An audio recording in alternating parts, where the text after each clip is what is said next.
So the agent host is more prone to infection. Then sex, genotype, behavior of the host, like his eating behavior and all these things. Then nutritional status, obviously it is good. If it is good, then resistance or immunity is more. Then health status, again the immunity. All these things depends on the immunity. So factors that influence the transmission of these infectious diseases can be some factors related to the agent, the infectious agent, environmental factors, and certain factors which are related to host. All these factors, they influence the transmission of the infectious diseases. Okay, this is clear. Again, this we have discussed. This is the cycle of the infectious process. Okay. So coming to there are certain defense mechanisms against the microbes inside the host. Okay, or in our body. Like one is the first defense mechanism is the skin. Okay, a tough keratinized barrier prevents the entry of the infectious organism unless it is injured. Okay, if the skin is intact, you have noticed that the skin has multiple layers. Okay, basal layer, keratinocyte layer, stratum malpighi, on these layers. So when the skin is intact, there is no breach or any ulcer in the skin. Then the low pH of the skin. All these things they help to prevent the entry of the microorganisms inside the body. So intact skin is the barrier, first barrier to the entry of the microorganisms. Okay, when it gets injured, then microorganisms can easily enter the body. So first defense mechanism is at the level of the skin. Then second is at the respiratory system level. There are alveolar macrophages. These macrophages, they kill the bacteria which are present which come during the inhalation. So alveolar macrophages, as you all know, the function of the macrophages to phagocytose. Okay? So they phagocytose the bacteria or the bacilli which come during the inhalation. Okay, so alveolar macrophages is one of the barriers against the transmission of the infectious agent. Then mucociliary clearance by the bronchial epithelium. You have seen that in the respiratory lining, it is pseudostratified ciliated epithelium. So these cilia, they brush out the microbacteria or the other type of infectious organisms. Okay. Then again, IgA, as you have seen that these antibodies or the immunoglobulins, they are protective against the infectious organisms. So at respiratory system level, we have alveolar macrophage, mucociliary clearance, and immunoglobulins, especially the IgA. Okay. Then third barrier system, which is at the GI or the gastrointestinal system, is one is the acidic gastric pH. Okay. So this acid gastric pH, this acts as a barrier against the proliferation of the certain bacteria or the infectious agent. Then viscous mucus. This viscous mucus also inhibits the proliferation of the microorganisms. Then certain enzymes like pancreatic enzymes, bile. Okay, all these they act as bile, especially bile. It acts as detergent. So which helps to reduce the proliferation of the bacteria or the other microorganisms. Then we have secretory IgA antibodies and even the normal gut flora. Whenever there is disturbance in the normal gut flora, the intestine is prone to infection. So normal gut flora also helps to act. They also act as a defense mechanism against the microbes. Okay. Then at urogenital level, there is repeated flushing. Like whenever some infectious organisms go in the urine, it flushes out whenever the patient passes the urine. Okay, so repeated flushing and the acidic environment. Normally, urine is acidic in nature, which helps to prevent the growth of the bacteria. So acidic environment created by the commensal flora. So here we see that normal flora or the commensal flora, like the commensal flora of the cervix or the vagina are the lactobacilli. So they also help to inhibit the growth of the other microorganisms. So we can see that there are multiple defense mechanisms at different levels. Like we have different mechanisms at skin level, respiratory level, GI level, and at the urogenerative level. Okay. So now we have discussed the host defense mechanism against the microbes. Okay. Now, I think this we have discussed.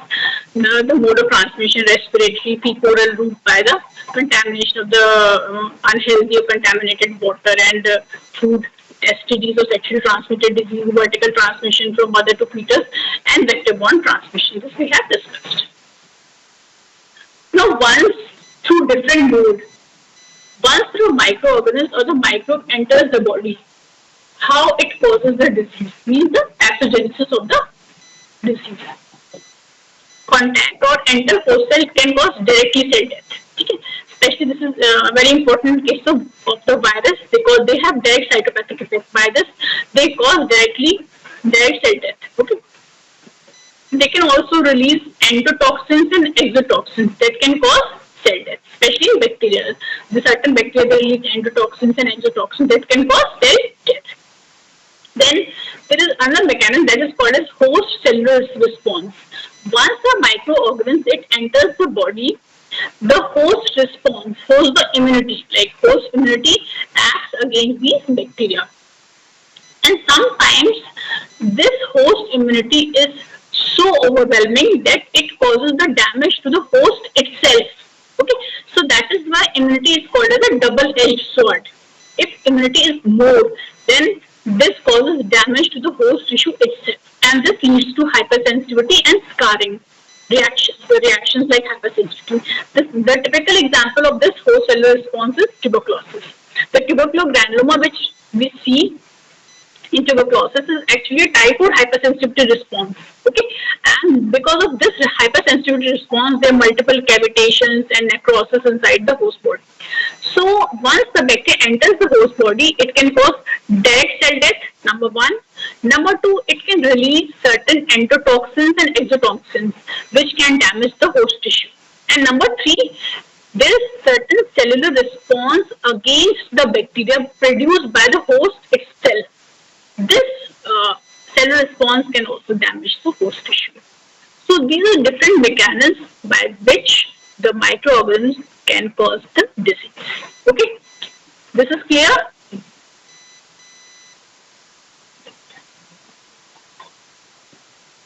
Please write yes. Then we'll proceed.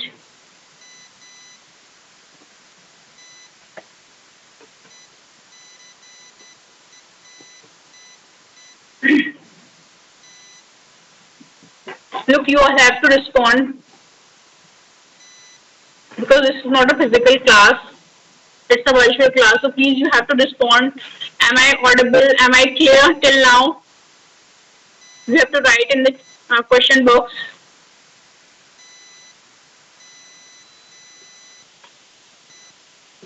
Shall we move forward? Please write yes.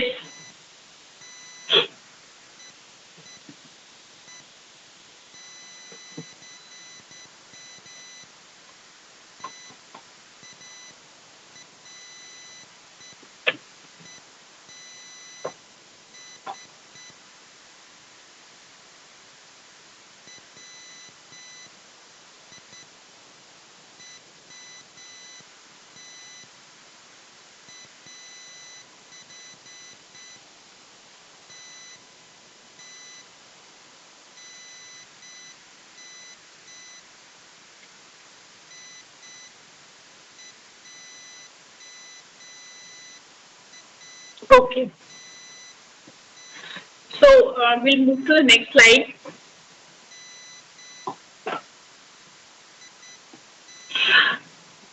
Now, till now we have read the broad classification of the microorganisms, number one. Number two, we have read the different modes of transmission of the microbes.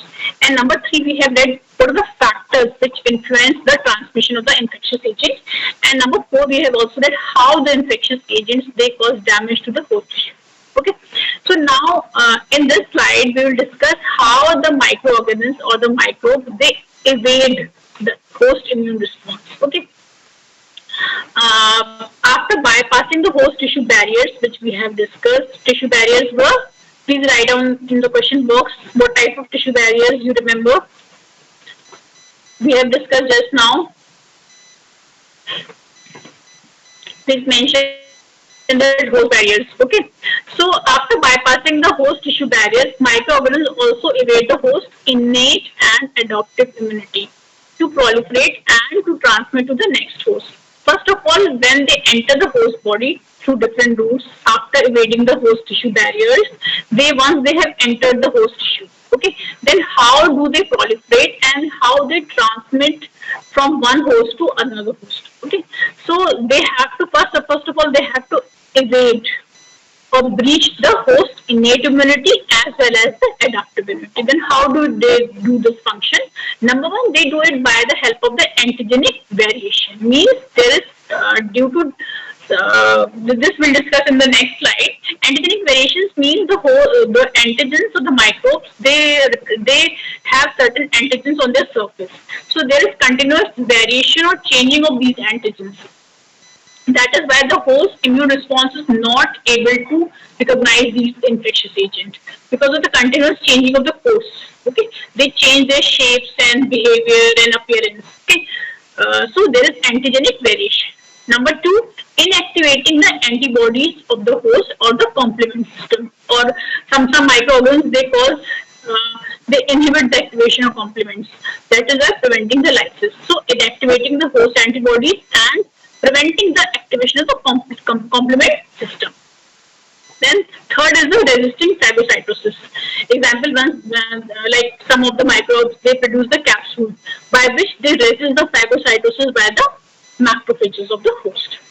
Suppressing the host adaptive immune response, and fifth one is the establishing the latency, or some microbes they establish the latency. Now we'll see all these things in this. We'll try to understand these things by this picture. Number one is the modulation of the surface structure to avoid the recognition. Means some infectious agents, they continuously change their surface antigens. This is called as antigenic variation or antigenic variability. This is called as change in the host to change their appearance. Okay, that is why host immune response is not able to recognize these microbes. So one was the antigenic variation or antigenic modulation. Okay, then second mechanism is that inactivating the antibodies of the host and also activation of the complement system. And third is they produce here we can see this is the phagocytes. Okay, so they resist the phagocytosis by producing certain capsules. So once there is some capsules, the phagocyte is not able to recognize the microbes. So that is why they inhibit the phagocytosis response by the host. Okay, this was the third mechanism. And fourth mechanism is they also suppress the host adaptive immune response. Okay, here you can see this microbes. First of all it prevents the phagocytosis. Okay, once it has been phagocytosed, there is formation of phagolysosome. Okay, by the fusion. So this they inhibit the formation of the phagolysosome. Okay, and they escape the fusion. They escape the they escape the lysis. Okay. Then they keep on multiplying inside the phagocytes. Like this happens in,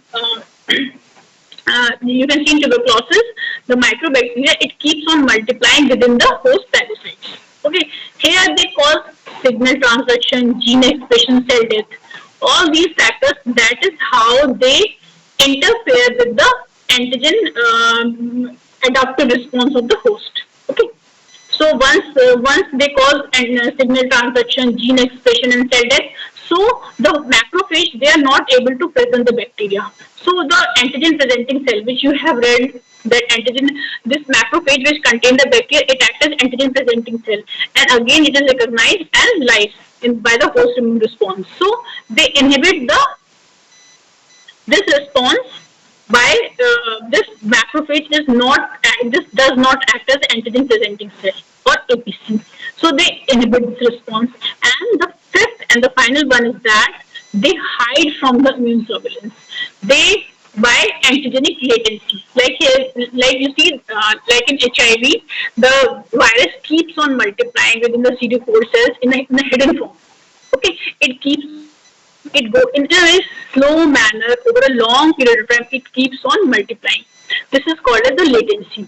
That is why by this slow growth, it escapes the host immune response. Okay, so this is the mechanism by which the microbes they evade or they breach the host immune response.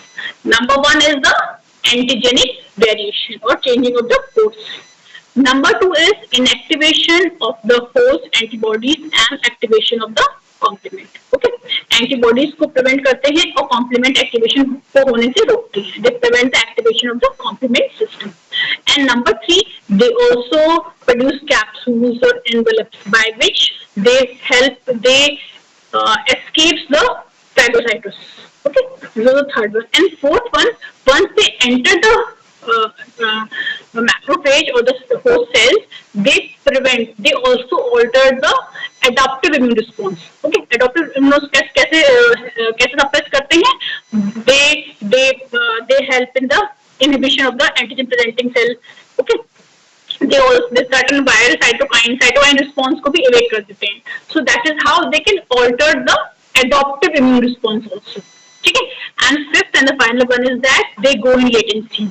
Or the dormant stage where they keep on multiplying in a very slow rate and gently they are escaping the host immune response. Okay, so this is clear.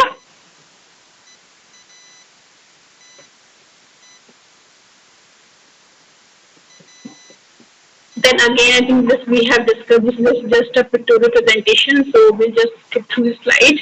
Portal of entry is skin, respiratory system, GI system, genitourinary system, epithelia. Infectious agent enters. Like in cases of tuberculosis, it keeps on multiplying inside the macrophage. And then it enters the lymphatics and also the bloodstream.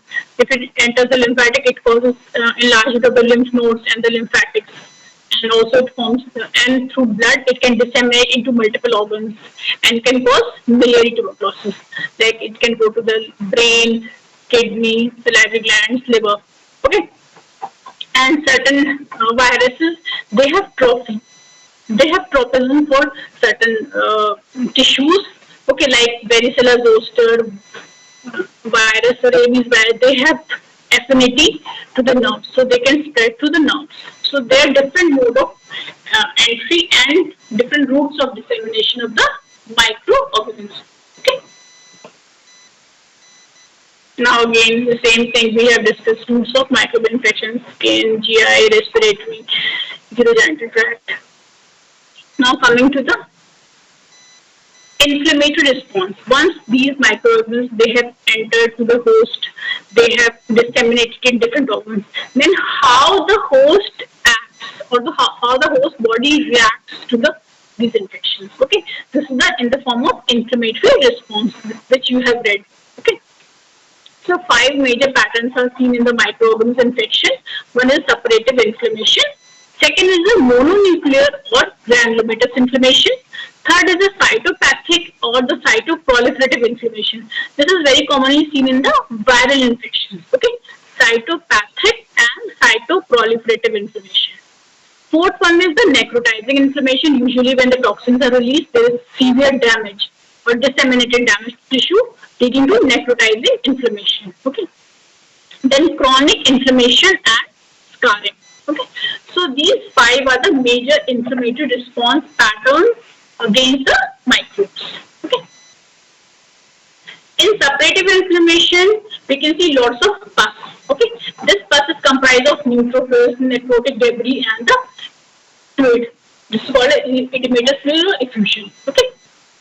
Usually seen in certain organs like Staphylococcus, acute appendicitis, abscess formation is also seen. Okay.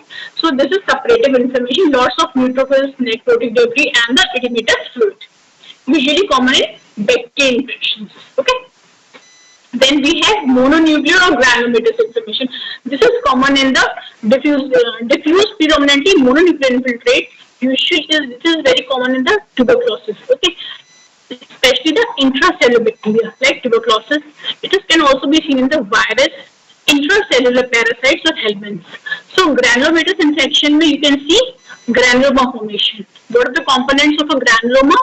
In center, you will see necrosis surrounded by the epithelioid cells and lymphocytes. Okay. So mononuclear inflammation or the granulomatous inflammation is common in usually in the intracellular bacteria and sometimes the virus, intracellular parasite, and also in the helminths. We can see the granulomatous inflammation. Then third type of infection is the response is the cytopathic or the cytoproliferative inflammation. The characteristic of viral mediated damage in absence of post-inflammatory response. We can see the viral particles in the उसमें भी दिखते हैं.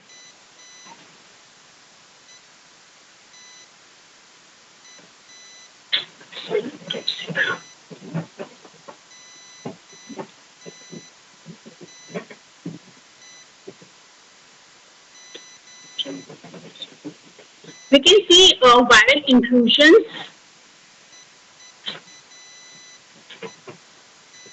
inside the cells. Okay, these inclusions are nothing but the viral particles. And these infected cells, they stimulate the cells to proliferate. Okay, so once the virus enters the host cell, it has a direct cytopathic effect. Direct cytopathic effect means the virus is not taking the help of the host immune response or the antigens or the antibodies.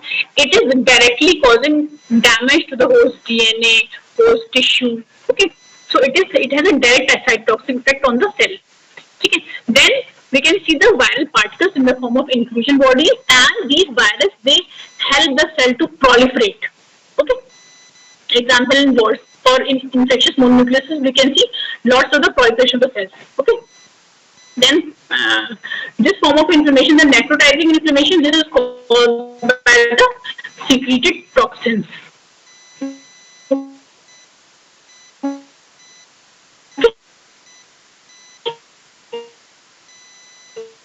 Like Clostridium perfringens causes rapid and this is very rapidizing inflammation. Resemblance ischemic necrosis in appearance, disturbance of the nuclear staining and preservation of cell outlines. We can see whenever there is necrosis, we can see the cell outline is damaged. We cannot see the cell nuclei and all these things. Okay, in the microscopic findings. So ischemic necrosis occurs, and the most important thing is that this necrosis is severe, rapid, and extensive. Okay, this is very important. Okay.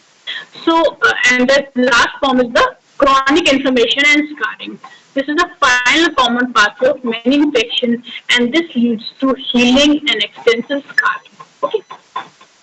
We can see similar pattern in the physical and chemical agents also, but in chronic infection, we can see there is scarring, fibrosis. Okay. So all these are the post response against the infectious agent. Am I clear?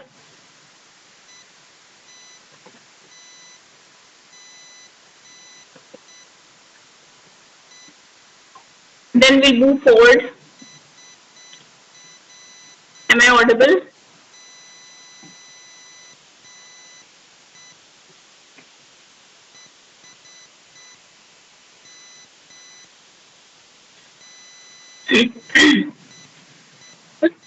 Someone has written, ma'am, please repeat the suppurative inflammation. Okay.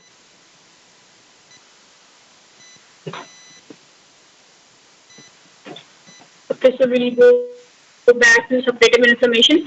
Suppurative inflammation is not usually very commonly seen in the bacterial infections. Okay, in this we can see pus formation, and this pus is comprised of the neutrophils, which are the acute inflammatory cells, the necrotic tissue or the damaged tissue, necrotic debris, and the edema fluid. Okay, so these are the components of the pus, and the pus formation of pus is commonly seen in suppurative inflammation, and suppurative inflammation is very commonly seen after the bacterial infection.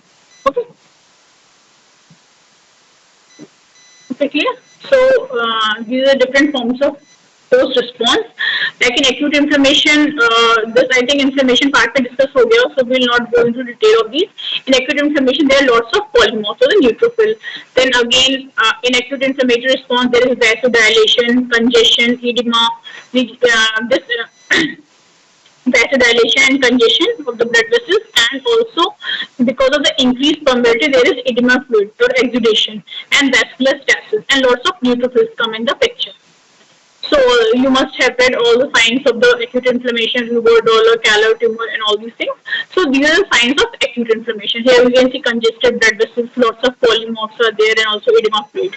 Okay, this is the microscopic photograph of case of bronchopneumonia.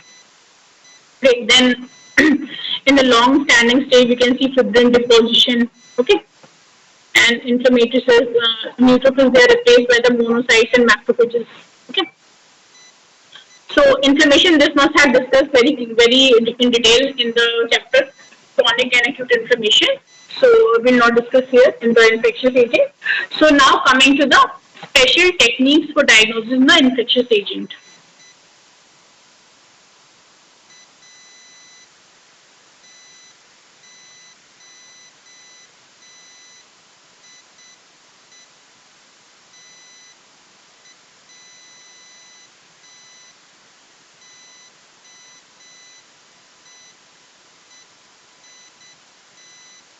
Okay, am I audible now?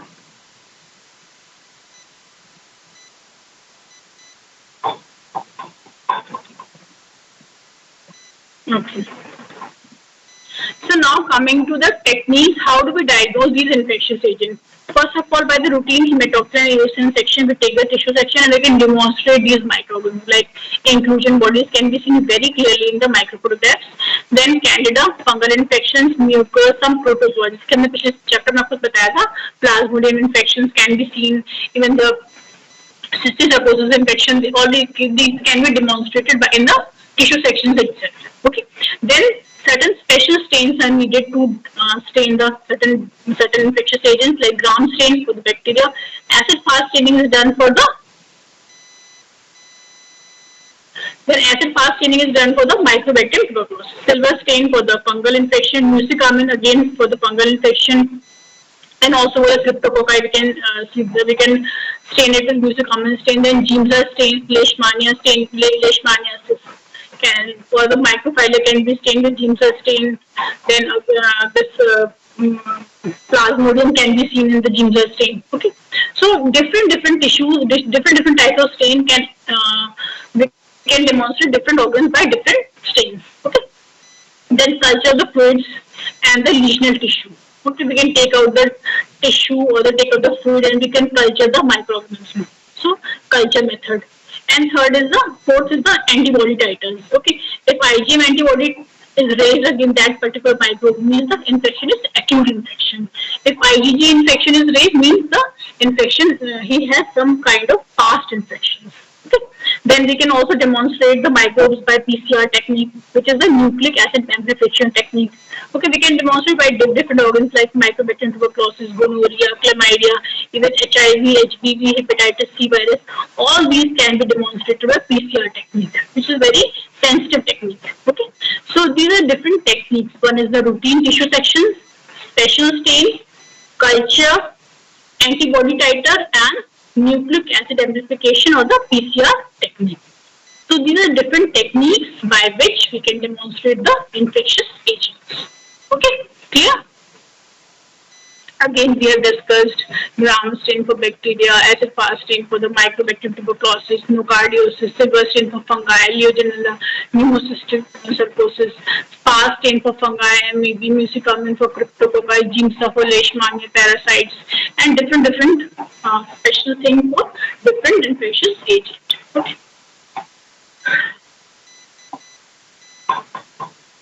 I think this we have discussed.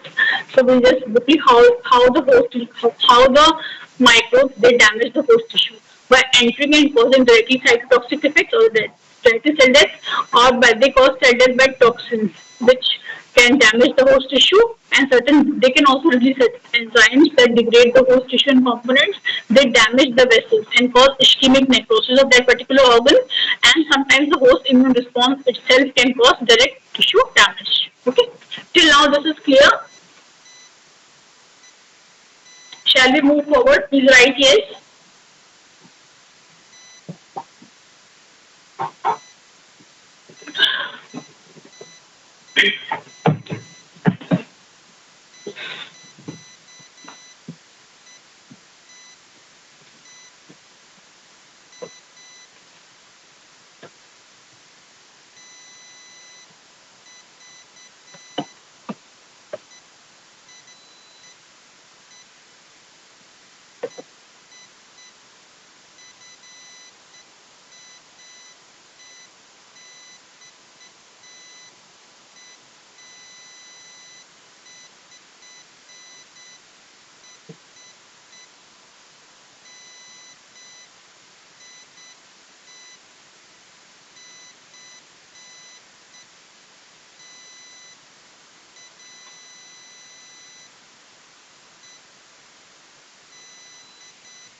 Okay, we are moving forward. We will discuss some. Till now, we have discussed the pathogenicity, mode of infection, route of infection, host, how the microbes they damage the tissue, and what is the response of the host towards the microbe. Okay, so we'll discuss briefly about some of the very important viral infections. Mechanisms of viral injury is one is the binding to the specific host tissue receptor. This is very important, and this thing is called as affection for the particular tissue. And this is the term here we use is the tropism. Tropism. This means virus have tissue tropism that will dictate which tissue will be injured. Means certain viruses they have tropism or love for particular tissue. Okay, like this is called as viral tropism, and this tropism is very typical to the virus. Like HIV binds to CD4 receptors, okay, and CXCR4 receptors, and which these are the receptors CD4 and CXCR4. These receptors are present on the T cells or CD4 plus T cells. So HIV has tropism for these receptors. That is why it infects the CD4 plus T cells. Okay, so this is called as viral tropism. Okay, cell type specific proteases may be necessary to enable the binding, and these proteases help in the binding of the virus to a particular cell. Cell type specific transmission and transcription factors must be there which help in the binding of the virus to these particular cells, and certain physical barriers, local temperature and pH. So these enterovirus resist the gut enzyme. So that is why they can, and these enterovirus they can resist these barriers. That is why they can enter the gut. Okay. So important thing is that all the viruses they have tropism to particular tissue, and these are the main types of host evasion to these tissue or the cells, and this is called as viral tropism. Okay. And second thing is that the viruses they have direct cytopathic effect. This we have discussed. So two things till now we have read. One is the viruses they have, number one, they have tropism. They have affinity towards particular cells. Okay. And number two, they have direct cytotropic or cytopathic effect. So how these cytopathic effects are developed? They inhibit host DNA and RNA and protein synthesis. When once the host DNA, RNA and protein synthesis is stopped, then it will cause damage to that particular cell, producing degenerative enzymes and toxic proteins. These degenerative enzymes and toxic proteins cause damage to the host tissue. They induce the apoptosis inside the host cell, which again causes damage to the tissue. They damage the plasma membrane, like HIV damages the plasma membrane of CD4 plus T cells. That is why there is massive loss of CD4 plus T cells, and eventually the immunity of the host decreases. Okay, so they damage the plasma cell membrane. They lysing the cells. They cause direct lysis of the host tissue. Okay, so that's how the viruses they have direct cytopathic effect on the host tissue, inducing an antiviral host immune response. This immune response again damages the host tissue, and cytotoxic T cell or natural cell transformation of infected cells. There is activation of cytotoxic T cells and the natural killer cells, and there is gradual proliferation of the proliferation of the viruses inside the cell. Okay. Here we can see the virus has affinity for particular receptors to which it binds. So, and then again it enters the host tissue, virus genome replication, mRNA synthesis, and it keeps on multiplying viral proteins, and these viral proteins, they cause metabolic derangement particular cell, they cause lysis and fusion of the cell, and sometimes there is neoplastic transformation, like in Epstein-Barr virus, there is proliferation of B cells, and when there is uncontrolled proliferation, there is some kind of genetic change, and this leads to neoplasia. Okay. So certain viruses are also called as neoplastic viruses. Okay. Viral oncogenesis. Okay. Then certain viral antigens, they activate the host T cell response, and this T cell response, once activated, causes T cell mediated injury.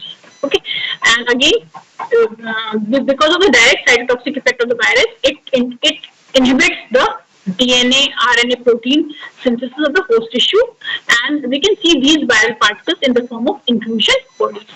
So, please write in the chat box what are the. Please write here.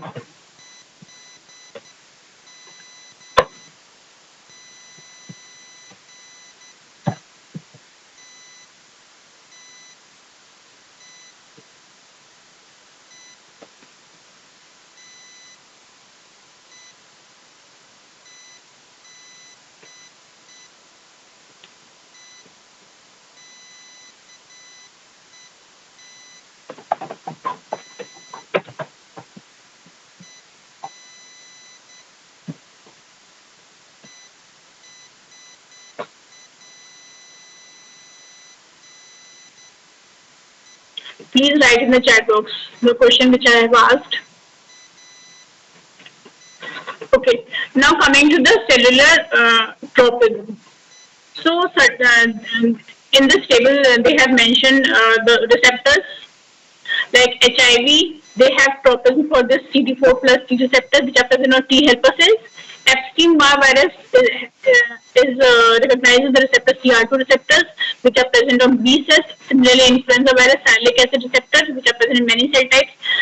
Rhinovirus, ICAM1 receptor, which are again present in many cell types. Polio virus recognizes the poliovirus receptor, measles, CD4 plus CD46 receptor, and HHV has tropism for the CD46 receptor. So different viruses, they have affinity for different receptors, which are present on different cell types. So that is why they have affinity for different cell types. Okay. Okay. In this picture, we can see these. Can you see these inclusions? And these inclusions are nothing but the viral particles, which can be demonstrated here. Here we can see round eosinophilic inclusions. And this is the example of molluscum contagiosum. Here we can see these inclusions, and these inclusions are called as molluscum bodies. Okay. Similarly, in rabies, we can see eosinophilic inclusions, which are called as Negri bodies. Okay. But these are not Negri bodies. These are molluscum contagiosum, which are present in the molluscum wort. Okay. So again, we have discussed this respiratory route through smallpox, chickenpox, influenza, rhinovirus can spread. Then GI route, enterovirus, adenovirus, reovirus, skin.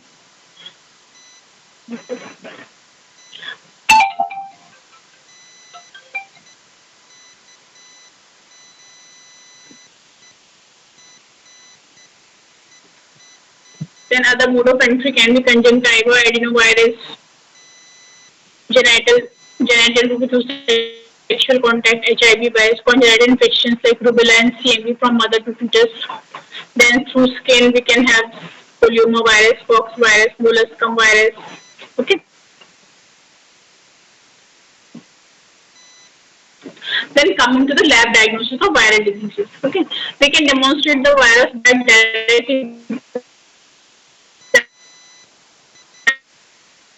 examination, indirect examination, and by serology. Okay. In the direct examination, we can detect the antigen by fluorescence, ELISA.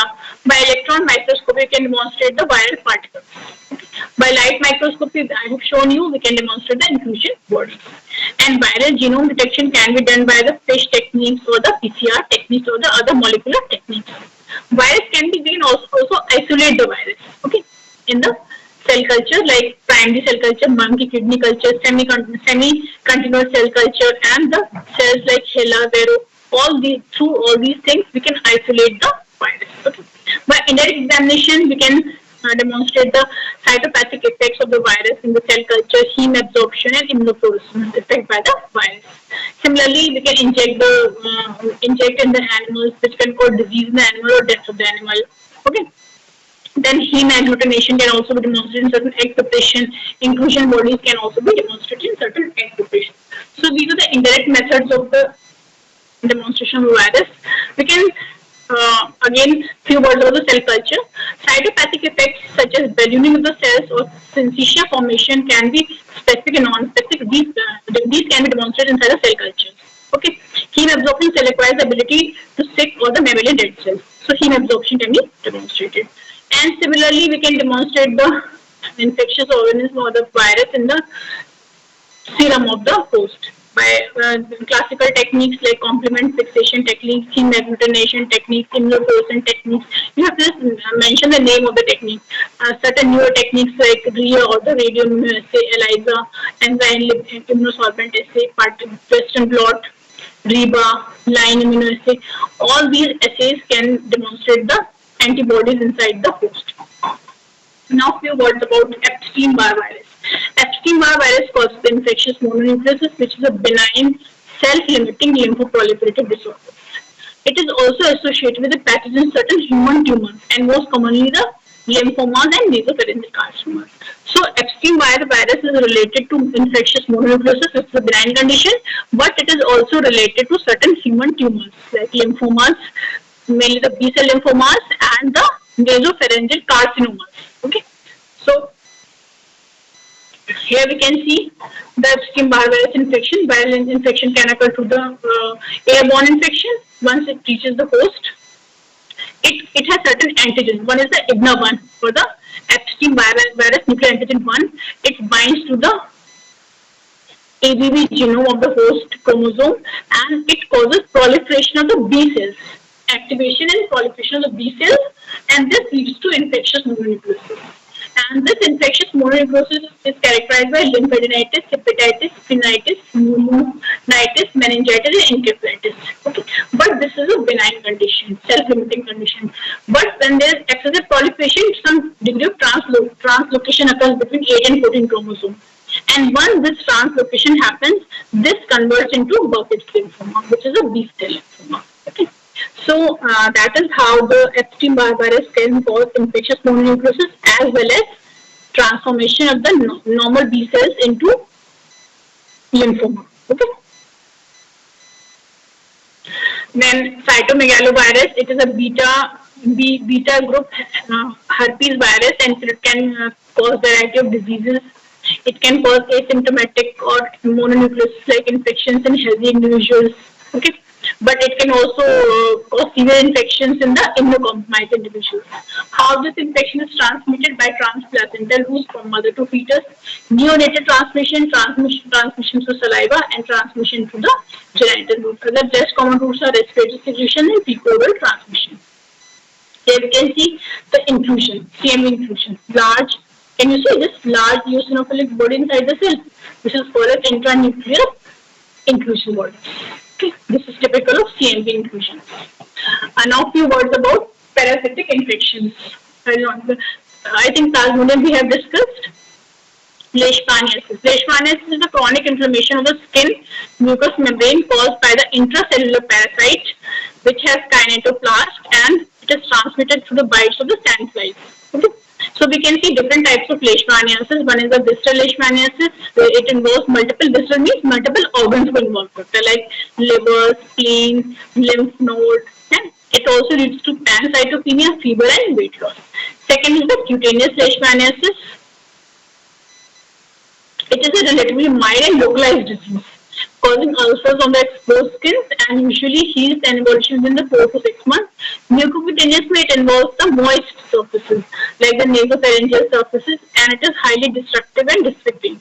Diffuse means it involves multiple organs, and diffuse cutaneous leishmaniasis means it involves multiple lesions within the skin. And Here we can see, because it has affinity for the reticuloendothelial system, so we can demonstrate the leishmania within the phagocytes. Okay, so it spreads and grows inside the parasites, inside the phagocytes. Okay, here we can see this is a macrophage. Usually it is an intracellular parasite, but once this macrophage gets burst or lies, we can see the parasite outside. Here you can see just giving the appearance of the appearance. And this is the kinetoplast. Can you see? So this is the macrophage, cytoplasm. This is the nucleus of the macrophage, and all these are leishmaniasis. Okay, amestigote form of leishmaniasis. And these are also called as early bodies, leishmania dononi bodies. Okay. Now few words about the helminths. In helminths, we include nematodes or roundworms, trematodes, cystworm or the tapeworms. Trematodes are also called flukes or the flatworms, and cystodes or tapeworm. Tapeworm we have discussed. Hookworm is called hookworm, also called as Ankylostoma duodenale. Then we have Dracunculus, which is called by Dracunculus medinensis. Again, it is spread through contaminated water, and the parasite enters the skin and causes severe inflammatory response. Cysticercosis we have discussed, caused by Taenia solium. Echinococcus, also called as the hydrated disease. It is caused by Echinococcus granulosus. Okay, now few words about Echinococcus. कैसे spread होते हैं? Definitive host is the dog or the canines, and intermediate host is usually the sheep, goat, cow, etc. Okay, and man is the accidental and dead end of the host. Okay, so adult parasite, it grows inside the canine or dog or any other animals, canine animals. Adult parasite, and they are definitive host because the sexual activity happens in these hosts also only.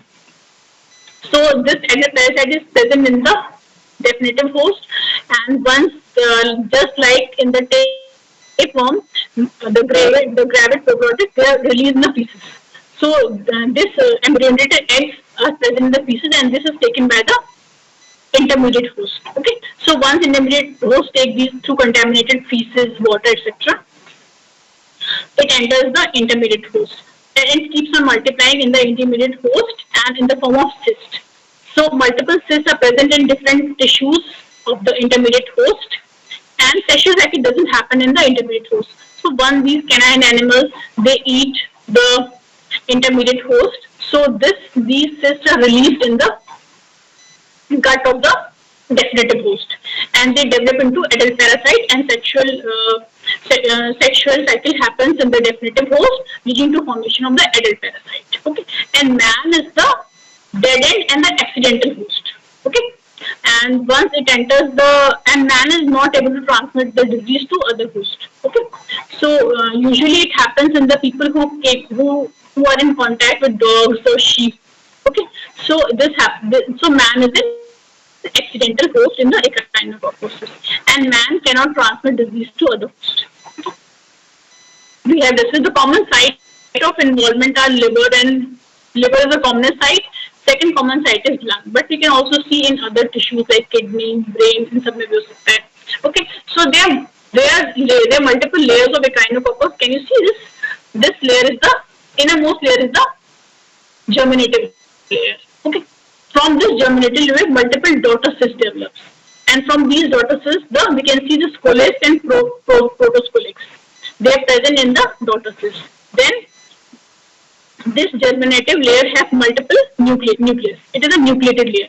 So first layer is the nucleated layer, which is also called as germinative layer, and from the germinative layer, multiple daughter cysts develop. All these are daughter cysts. Okay, can you see? And after the nucleated germinal layer, second layer is a non-nucleated layer or the outer layer. So it is seen in the form of lamellations. Okay, and third layer is the host capsule layer, which is formed by the host response against the parasite. Okay, it consists multiple fibroblasts, chronic inflammatory cells. Okay, so this is the gross appearance of the picture. Can you see multiple vesicles which are filled with clear fluid? All these are highlighted cysts. We can see with naked eye very clearly. Okay, they can be up to 5 to 10 centimeters in size. Okay, and they go very slowly. And this is a micro photograph. Here we can see this is the outer layer. Can you see? This is the outer layer, which is non-nucleated layer. And this is the multiple daughter cyst. And this is host immune response. Can you see? This is host immune response, and this is the outer lamellated layer. Okay. Again, this is the higher power view. This is the lamellated layer, which is non-nucleated layer, and lamellations. Multiple layers open. Can you see multiple lamellations? And this is the daughter cyst, which contains the spolex. Okay. So this is a micro photograph of hydatid cyst. Again, few words about the filaria. It is caused by Vaucier Macrophages, Bugium alive. It is the vector here is the mosquito. It can the viral infection. It predominantly affects the lymphatics. Okay? It can cause lymphadenitis by inflammatory Th1 response. It can also cause recurrent lymphadenitis, chronic lymphadenitis. Because of the chronic lymphadenitis, patient can develop thick swelling over the limbs and the dependent part of the scrotum, leading to elephantiasis. And in blood, we can see tropical pulmonary eosinophilia because of the increased eosinophils in the blood. Okay. This is the micro photograph showing microfilaria. Then certain bacterial infections like staph infections, they are commonly pus-forming infections. They can lead to a variety of infections like boils, carbuncles, impetigo. They can also cause osteomyelitis, pneumonia, endocarditis in susceptible people who have damaged heart valves. They can cause food poisoning and also the toxic shock syndromes. Okay. Then again, few words about the gram-positive staph and enterococcal infections. Okay, this you will read in details in the chapter heart. Okay, so with this we come to the end of the chapter. Thank you very much. From 4:15 you have class of Dr. Sarika. Okay.